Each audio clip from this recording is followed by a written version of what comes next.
দাদা তুমি তো খেলে কিরকম লাগলো? দাদা একটা জিনিস বলবো, আঙুল চেটে খাওয়ার মতন।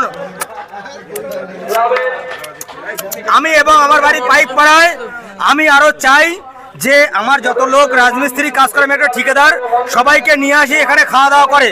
এবং আজকে আমার একটু লেট হয়ে গেছে, সব তো ছেলেমেলে চলে গিয়েছে, সবাই খেয়েছে এবং আমি একটু লেটে খেয়ে এখন চুপচাপ করে বাড়িতে চলে যাবো। আচ্ছা, অনেকে তো এইগুলো দেখে বলবে যে বাংলার চাট, বাংলা দিয়েও তো অনেকে খায়।